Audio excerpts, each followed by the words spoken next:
Every beat of our heart is a rhythm of life. World Heart Day is observed annually on September 29th to raise awareness about cardiovascular diseases and promote heart-healthy lifestyles worldwide. This day also emphasizes the importance of maintaining a healthy heart through prevention and control of risk factors. Let's get a deeper understanding about it as we joined by Dr. Farook Mamdoo from the South African Heart Association. Dr. Mamdoo, good to speak to you. Would you summarize for us the key points and messages from this year's Heart and Health World Heart Day?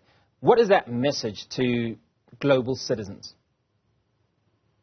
Thanks, Hugo. Thanks for inviting me. As you mentioned, today is World Heart Day, and the day is literally to create awareness and to raise the alert or the alarm bell, if you would like, to the prevalence of cardiovascular disease affecting the world. This has now become the highest burden of disease, the highest prevalence of disease worldwide. And this day particularly, just like we have World AIDS Day, just like we have other campaigns to raise awareness and to hopefully affect positive change on our planet and in our human being citizens, we have World Heart Day. Since heart disease is now the most common and most prevalent disease across the globe, whether you're in a first world or developed world or whether you're in a developing world, it's the purpose of a day like this is to create awareness and for us asking people to be aware of the risk factors that may put them at risk of developing some form of heart disease. So this campaign, as you know, SA Heart is the non-profit organization that seeks to align many health practitioners across the world as well as a massive social outreach program. What it aims to do is to highlight the World Heart Day and to get as much information as possible to the average person and alert them to the fact that there is a problem. We are seeing a massive rise in the prevalence of heart disease. And most of these diseases, as you know, are what we call non-communicable diseases. They are, in fact, preventable. The unfortunate problem is that most people are not aware of the certain symptoms or signs or diseases that are, or lifestyle changes that they need to affect in order to prevent heart disease.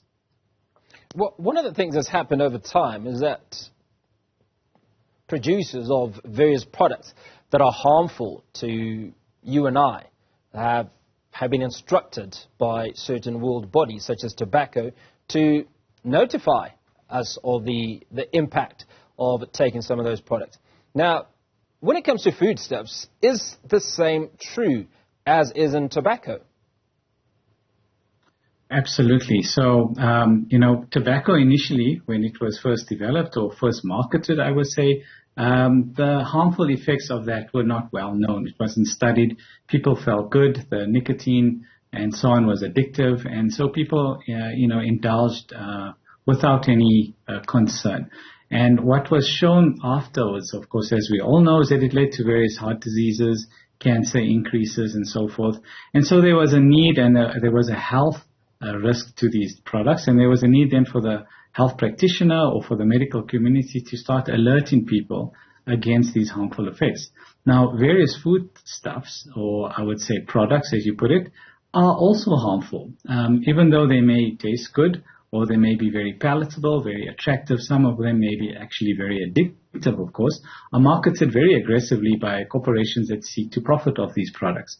Unfortunately, the ill effects of these products are then seen and manifested, of course, in terms of heart disease. Most of these products, as you know, are rich in what we call processed goods or rich in refined carbohydrates, high in salt, and very fatty or oily kind of products. And all these high salt, highly refined sugars, highly oil substances or oil-laden substances lead to heart disease. And so there's a need to make people aware of these products or warn them as such about these products, and also to address the concerns the health practitioner or the medical community has with the corporate community or the corporate world, and ask them to be a bit more responsible about the way they market these products. So as you saw with tobacco smoking, we have warning labels on the tobacco box or the cigarette box. We seek to, again, perhaps move towards these corporations that are profiting off these highly refined goods to also start placing warnings on them. But it requires people to be first aware of the symptoms that may come about once they are afflicted by one of these risk factors that lead to heart disease. Dr. Mamdoo, I want to go back to Jeez, I mean, when I was a little boy, many years ago, and obviously those fast foods and refined or processed foods have been in existence, and it's a lot of what many of us have been eating over time, and continue to eat, many of us, until our dying days. Is there a threshold to how much processed foods one can take before these symptoms of heart disease start to creep in? And I think one of the biggest challenges is if you were at 30 or if you were a 25-year-old and you've been stuffing yourself with all sorts of junk foods, and you start to feel, oh, sheesh, I'm running short of breath, or those symptoms become apparent, you're likely to stop. But the problem is the symptoms sometimes only show themselves very, very late in our lives. Absolutely. So the problem, of course, is once you start manifesting symptoms, as you mentioned, it means that the risk factor or the etiology or the causative agent was present for a long time. And by the time you develop symptoms, it means the organ that it's affecting, mainly the heart, has been now almost irreversibly changed. It's very difficult to remove or reverse these changes. So by the time you're having symptoms, it's almost too late. We obviously have new techniques and technologies where we can save people's lives and so forth. But of course, the problem that started was many years back, as you said, as early as you can remember, where you weren't aware of all these products and the harms they were doing. So you imbibe or you indulge in these products for a long time. They make you feel good. They are addictive. So you keep on doing it without knowing and without having any symptoms at that point. And then much later on, of course, by the time you have symptoms, it's already quite late. And reversing that is not so easy. So what we seek to do, of course, by creating awareness of these products or these ill-fated products, I would say, is to start warning people about, look, these are the things that you should avoid. What you asked earlier is a very difficult question. How much are you allowed to take? How many of these products or what kind of volumes you're allowed? The answer really is as little as possible. As far as you can, be aware of what these products are and which are the products to avoid. But of course, to try your utmost best to completely avoid these products, because many of these things are hidden. They're not obviously available, or they're not obvious at all. So what happens is, for example, one may think that a sugar-flavored or a sweetened beverage, a fizzy drink, is a sweet tasting substance. And therefore, if you know that, or someone was made aware that they were to avoid salt, for example, someone who's hypertensive, they think, well, this thing tastes sweet, it's not salty, so it should be okay for my hypertension. I've been told by my doctor that I must avoid salt and I must avoid salty foods, but this is sweet tasting. What's not known is that there's a lot of sodium in that product, in that fizzy drink, in that carbonated beverage. It just doesn't taste salty, so it's hidden. But we find this across the board with many of the products. One may think, for example, that this piece of food is healthy, it's fresh, it appears to look good, it appears to be manufactured or made or naturally occurring. But in fact, there's so many additives in it that are hidden from us. And so it's about creating awareness, and those products that you definitely know have these harmful substances in them, they're hidden. And they're present all over the place. The best is to try and avoid them as much as possible. There's no limit of how much is safe. The answer really is how much should you avoid, and that's as much as possible.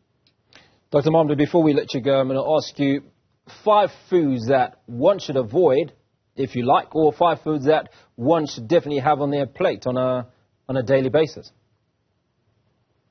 So certainly the foods you should have is the freshly grown or freshly produced fruits, vegetables, nuts. Those are the most important and healthy foods. But beware of the genetically modified foods.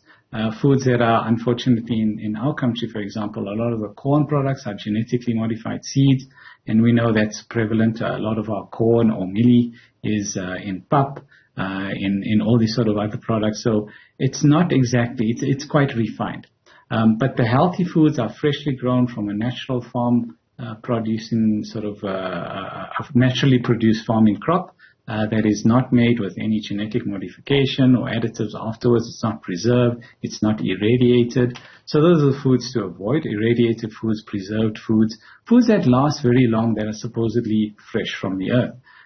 You shouldn't have an apple that can stay on your shelf without being refrigerated, that doesn't attract fruit flies or have some form of fungus growing on it.